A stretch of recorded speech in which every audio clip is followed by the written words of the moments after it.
You should measure how long it takes to learn English in hours, not years or months.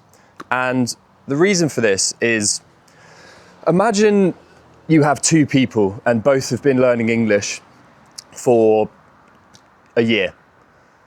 One of those people has gone to one class every week for an hour, and the other person has got 3 hours of input of English every day.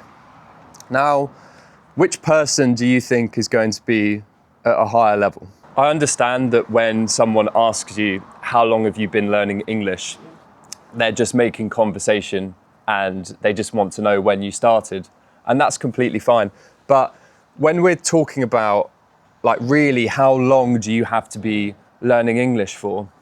It's important to measure it in hours, because when we measure it in years or months, people do so many different things with their time. They're not just doing English or learning whatever language. I'm not just learning Spanish with my time. 2 hours a day, I focus on Spanish, and counting my hours means that I have a very realistic expectation of where I can expect my Spanish to be in 6 months or a year from now. And it's a really useful measure of progress, and it can help you be confident that you're improving in whatever language that you're learning. And I think it's really useful because acquiring a language actually isn't anything to do with your skill, really, because everyone acquires language in the same way. Our brains work the same way. The mechanism of acquiring language, of creating connections between a word and its meaning, that's the same across different people. So it's not a matter of I'm not good at learning languages, or this person is really good at learning languages, so they will be able to learn quicker than me.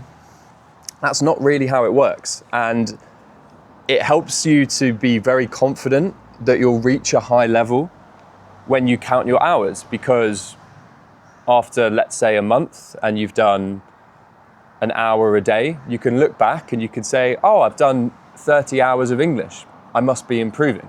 So I think you lack this when you're not counting hours. It's difficult to be confident in yourself. And it's also easy to go the other way, where you think you're doing more than you are. And in reality, you need to be doing more to reach the point where you want to reach. So those are some of my thoughts on hours.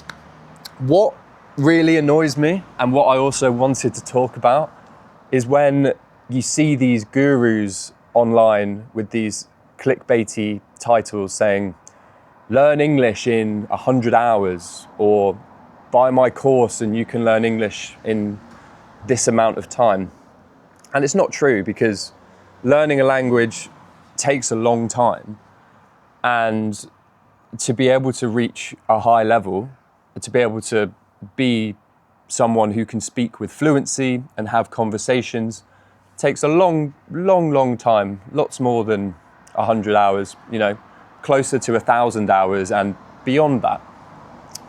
And I just wanted to talk about that because that annoys me. So don't get discouraged if you feel like your English isn't improving as much as you feel like it should be, based on what some of these language learning gurus tell you, because it's not only is it not realistic, it's actually not true as well. So don't worry about that.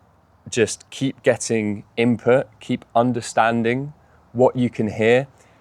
If the level is too hard, find something a bit easier, and you will keep improving.